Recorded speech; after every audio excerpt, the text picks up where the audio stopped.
came across an account of Abraham, which differed so much from the account I had learned in the Bible.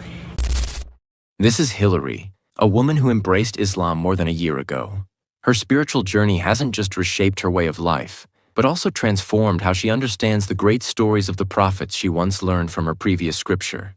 Among the many stories she revisited, one left her in deep silence, unable to find the right words. It brought tears to her eyes and stirred something profound within her, the story of Prophet Abraham and his son, as told in the Quran. Hillary wasn't struck merely by the gravity of the story, but by the stark contrast between the version she had once believed from the Bible and the one she now read in the Quran. Let me read Ayah 102. When he had become old enough to partake of his father's endeavors, Abraham said, "O my son, I see while dreaming that I am to sacrifice you." Okay, so right there he's telling his son about his dream. And remember, prophets' dreams are actually portents of the future. They're actually saying what's going to happen. So consider, what do you see? And he replied, the son, "O my father, do as you are commanded. You will find me, God willing, among those who are patient." So he was all in. He not only knew what had been commanded, but he himself was a willing participant in submitting his will to Allah's.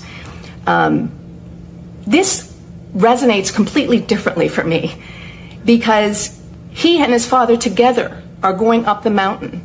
There's no struggle, there's no trickery, there's no misleading.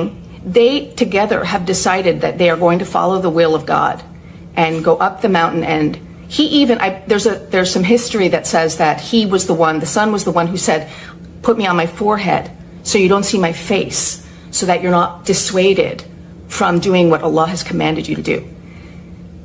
When she compared it to the version in the Bible, mixed emotions began to surface.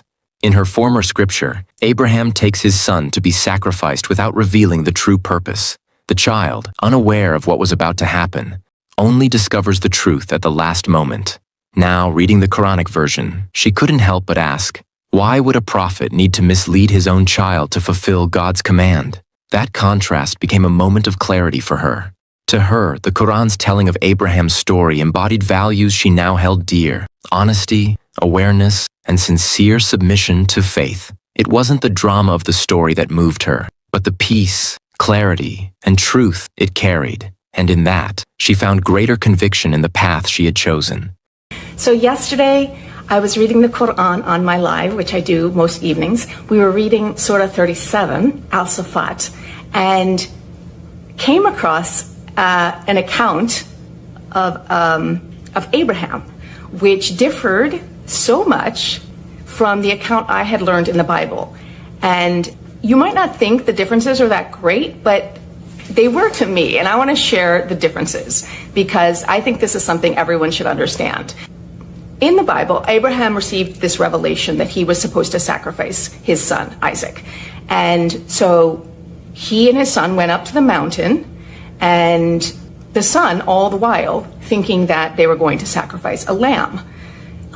And there is even a line in the Bible which is, Isaac said, "Here is the fire and the wood, but where is the lamb for the burnt offering?" And Abraham replied, "The lamb? God will provide for us." And so he misleads his son into believing that they're going to be sacrificing a lamb. So as a child, when I heard this story in Sunday school, I just thought it was terrifying. I mean, your father is tricking you. Your father's going to kill you because he received word from God that that's what he was supposed to do. And you don't even know what's happening as the child. And I, of course, was a child at